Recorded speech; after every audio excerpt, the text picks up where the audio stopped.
this perfect love.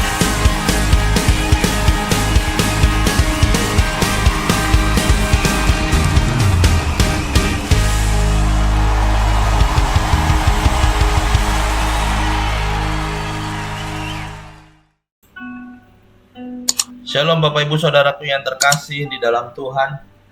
Roma 15 ayat yang keempat.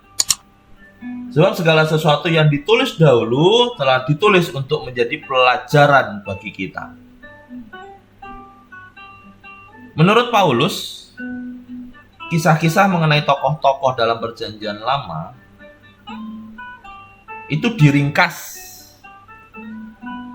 di dalam 1 Korintus 10 ayat yang ke-11. Begini bunyinya. Semua ini telah menimpa mereka sebagai contoh dan dituliskan untuk menjadi peringatan bagi kita yang hidup pada waktu di mana zaman akhir telah tiba.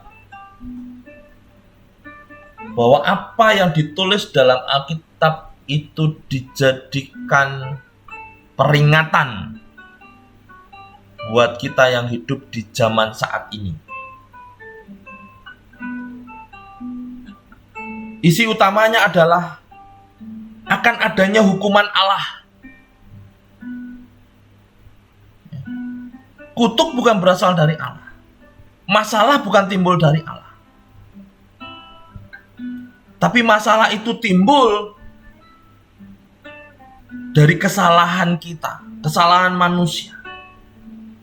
Perbuatan manusia yang melanggar perintah Allah, melanggar ketetapan Allah.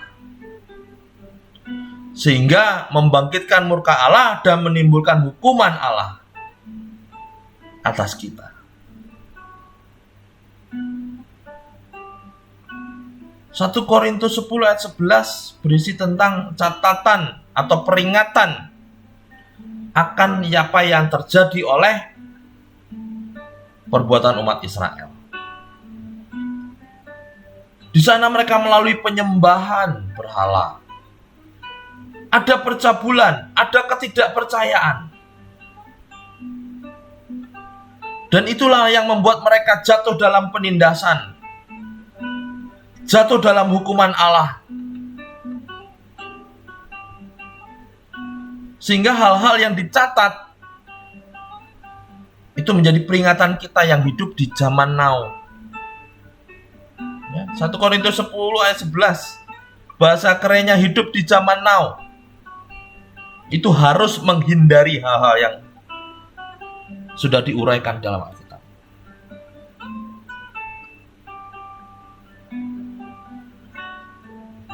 Tapi semua itu nggak cuma berisi tentang hukuman. Dalam Ibrani 11 ayat 32, Simson dan Yefta dipuji bersama para pahlawan iman. Itu karena mereka disebutkan sebagai hamba yang setia. Tapi dalam perbuatan mereka terkadang sangat menjijikkan. Kita tahu Simson berperilaku seperti orang yang gemar berlagak.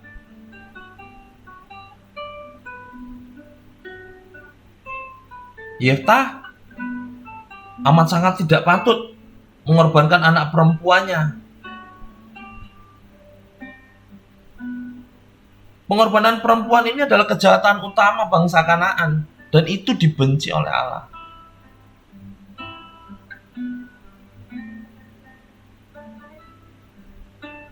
Tapi di sini apa yang dilakukan Yefta, walaupun dia melanggar ketentuan, melanggar perintah Allah, pertobatan yang dia lakukan itu menghindarkan dia dalam penindasan. Jadi tidak semua orang atau pemimpin Israel tersedot kepusaran kejahatan. Ada satu pengecualian, yaitu Rut. Kisah Rut itu dituliskan dan diceritakan sesudah hakim-hakim. Elimelek dan Naomi bersama kedua anak laki-lakinya meninggalkan Bethlehem, pergi ke tanah Moab. Hal itu disebabkan karena paceklik. Keduanya menikah dengan perempuan Moab. Salah satunya Rut. Berlalunya waktu, ketiga suami itu meninggal. Ya. Suami dari Naomi dan para suami atau anak-anak dari Naomi. Mereka meninggal semua. Tinggal Naomi sebagai ibu mertua dan dua menantunya, perempuan semua. Salah satu menantunya pulang ke keluarganya di Moab. Tapi Rut menolak untuk pulang. Rut menolak untuk pergi. Rut lebih memilih mengikuti Naomi. Naomi berkata kepada Rut untuk dia pulang.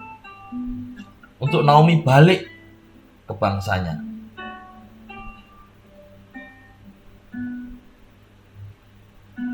Tapi Rut berkata, bangsamulah bangsaku, dan Allahmulah Allahku. Di sini menandakan bahwa Rut mempercayai Allah. Dalam Rut 2 ayat ke-12 ada ayat yang tertulis, di bawah sayapnya dia telah datang berlindung.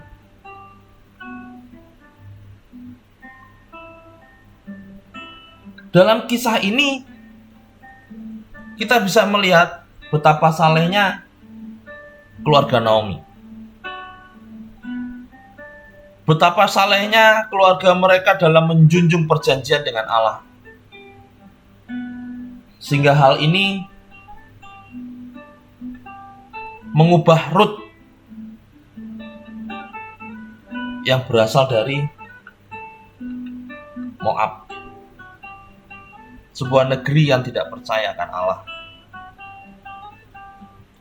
Di mata Rut, iman dari keluarga Naomi mengubahkan banyak hal. Dan hal ini juga bisa dikatakan salah satu rencana penyelamatan Allah dengan serangkaian pemeliharaan ilahi yang daripada Allah. Setelah musim paceklik berlalu, mereka kembali ke Bethlehem dan muncul Boas, sanak keluarga Naomi, yang di akhir cerita kemudian menjadi suami Rut. Dan yang kita hari ini tahu dalam silsilah, dari merekalah nenek buyut atau lahirnya Daud. Di dalam kisah Rut,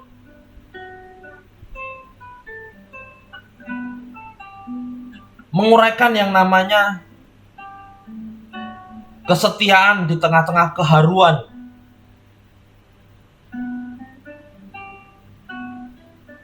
Haru karena di situ semuanya sedang dicoba. Ada musim paceklik. Para lelakinya meninggal semua. Mereka harus bertahan hidup dengan 3 orang perempuan. Akhirnya salah satu menantunya pulang. 2 orang perempuan, Naomi dan Rut, kembali pulang ke Bethlehem. Mereka sudah tidak memiliki suami. Yang mungkin suami itu adalah ujung dari pengharapan mereka. Para suami adalah imam yang menjadi tonggak kekuatan. Mereka seolah melihat bahwa mereka ditinggalkan. Tapi pemeliharaan Allah itu tidak pernah meninggalkan umatnya. Melalui kisah Rut, seberkas cahaya di tengah abad kegelapan zaman hakim-hakim, Allah menunjukkan kasih-Nya sampai dengan lahirnya Daud. Di sana asal muasal atau perjalanan kisah akan lahirnya Kristus Yesus sebagai penyelamat untuk datang ke tengah-tengah dunia yang gelap ini dan menebus segala sesuatunya yang sudah terlalu jauh jatuh ke dalam jurang, mengangkat kita semua, Bapak, Ibu, dan saya, dan menjadi penebus akan dunia ini. Tuhan Yesus memberkati.